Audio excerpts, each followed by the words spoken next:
आज राहुल जी के केस का फैसला है।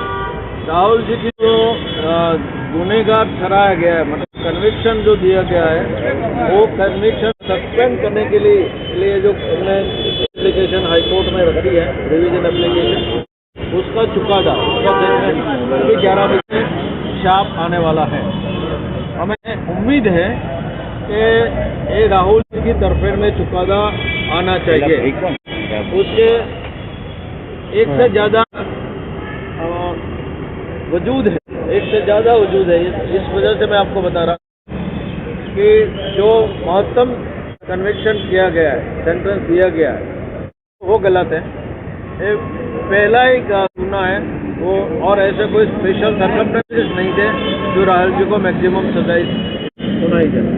दूसरा, जो ट्रायल कोर्ट का ऑब्जर्वेशन है, उसमें जो एविडेंस का जो विश्लेषण किया है वो गलत है, और जो आक्षेप किए गए हैं राहुल जी के सामने, उससे पुरावा मतलब एविडेंस आया नहीं है।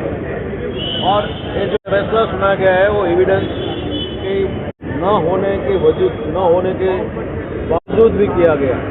तो ये सभी चीज़ें हमने मतलब मनु सिंघवी जी ने, अभिषेक सिंघवी जी ने बहुत अच्छी तरह से ये अपील 25 अप्रैल को फाइल की थी हमने हाई कोर्ट में, उच्च न्यायालय में, और 29 अप्रैल को और 2 मई को सुनवाई हुई। उसके बाद आरक्षित हुआ, और आरक्षित होने के बाद 2 मई से आज 7 जुलाई को 66 दिन बाद आया है निर्णय। मैं निर्णय में आने से पहले चार चीज़ें कहना चाहता हूं शुरू में। नंबर 1, विनम्रता से मैं कहूँगा कि ये जो कानूनी जूरिस्प्रूडेंस गुजरात से हमको मिली है, इसमें भी और सेशंस कोर्ट में भी, मैं समझता हूँ वो अद्वितीय है, क्योंकि उसका कानून में और कोई मिसाल नहीं है, बेमिसाल है। समांतर और कुछ नहीं है इस सब्जेक्ट में मानहानि के।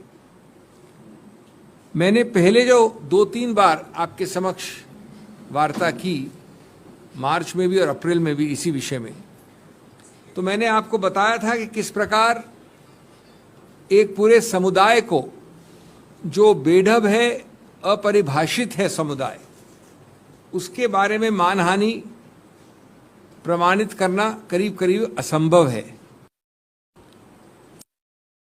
सीधा प्रेस वार्ता में 3 न्यायालय में, पिछले कोर्ट में भी कहा, एक सरल प्रश्न कि जो ये याचक हैं, शिकायत करता है, वो खुद कैसे मानहानि के शिकार हुए, ये कृपया बताया जाए। आज तक इस प्रश्न का उत्तर आज वाले निर्णय को मिलाकर अभी तक नहीं आया है कि इन व्यक्तियों की मानहानि कैसे हुई। दूसरा प्रश्न मैंने रखा था आपके समक्ष कि इस ऑफेंस का, इस पूरे कार्रवाई का एक अभिन्न अंग है द्वेष, मैलिस। न इस निर्णय ने न पहले निर्णय ने किसी रूप से आपको बताया कि कैसे और कहां से द्वेष आता है इसमें। और वो पूरी स्पीच जो माननीय राहुल गांधी जी की है, उस पर देख लिया जाए, 2 वाक्य हैं, उसमें कहां से द्वेष आता है, और उसका उत्तर भी नहीं दिया गया निर्णय में।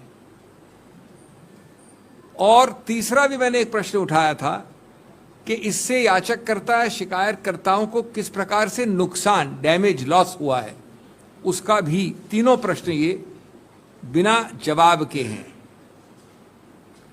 आज मैं समझता हूं एक भी मिसाल नहीं है किसी कोर्ट कचहरी की जहां पर इस प्रकार का एक जनरल वाक्य पूरे समुदाय के हर अंग को, हर व्यक्ति विशेष को लागू किया गया है।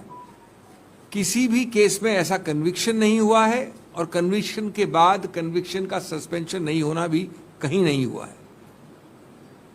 अभी तक हमें इसका औचित्य इस निर्णय में भी नहीं मिला है। दूसरा एक और पहलू है कि बार बार जिक्र किया जाता है राहुल गांधी के और अन्य केसेस के बारे में। तो श्री राहुल गांधी और अन्य केसेस जो मानहानि के हैं या जो और हैं, किसी में भी दोषी नहीं ठहराए गए हैं। वो एक अभियुक्त हैं कुछ और केसेस में, एक अभियुक्त की हैसियत से उनके ऊपर ये टिप्पणी करना बिल्कुल गलत होगा। और बार बार इस निर्णय में भी इसका जिक्र होता है कि किसी अमुक केस में उनके विरुद्ध कुछ ऐसी चीज है, लेकिन वो किसी में भी दोषी नहीं ठहराए गए हैं। तीसरा, ये जितने और केसेस की बात होती है उसका स्रोत, उन सबका स्रोत एक ही है। उन सबके स्रोत याचककर्ता, शिकायतकर्ता या तो बीजेपी के कर्ता धर्ता हैं, वरिष्ठ नेता हैं, ऑफिस बेरर्स हैं, और बड़ा स्पष्ट है कि ये करवाया गया है, एक बनावटी ऑर्केस्ट्रेटेड प्रयत्न है हर उस केस में। तो जब सब जगह ऐसे केसेस हैं तो द्वेष का सवाल कहां से आता है? द्वेष तो उल्टा याचककर्ता और शिकायतकर्ता से निकलता है, न कि अभियुक्त से। और ये एक ज्यादा विशाल एक कॉन्स्पिरेसी है जिसका उद्देश्य है कि स्वतंत्र विचार और स्वतंत्र वाक्य और बातचीत पे रोकथाम हो, उसका गला घोंटा जाए और इस प्रकार की स्वतंत्र सोच कोई एमपी हो या एमपी न हो वो नहीं कर पाए।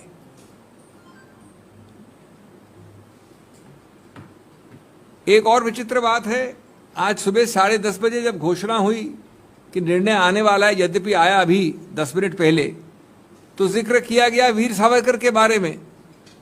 यानी इस निर्णय का जो अभी हमने देखा है, पैरा 63 में वीर सावरकर के एक केस का जिक्र है।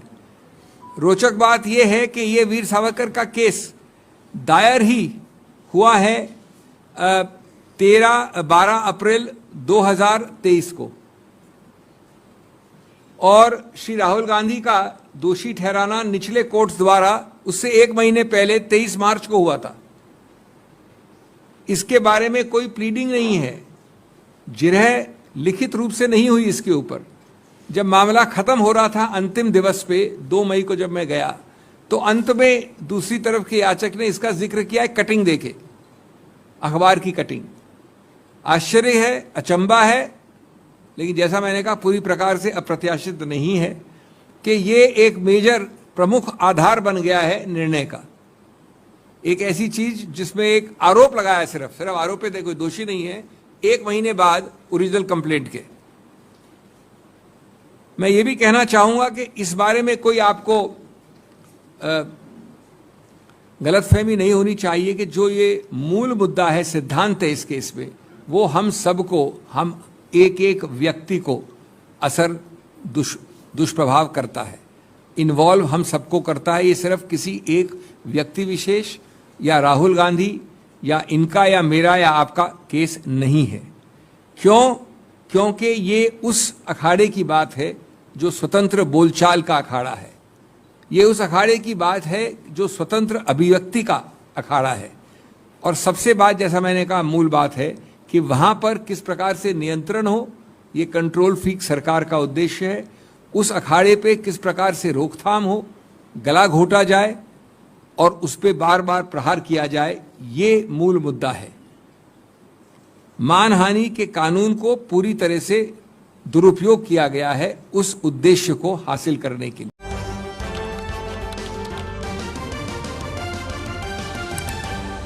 आपकी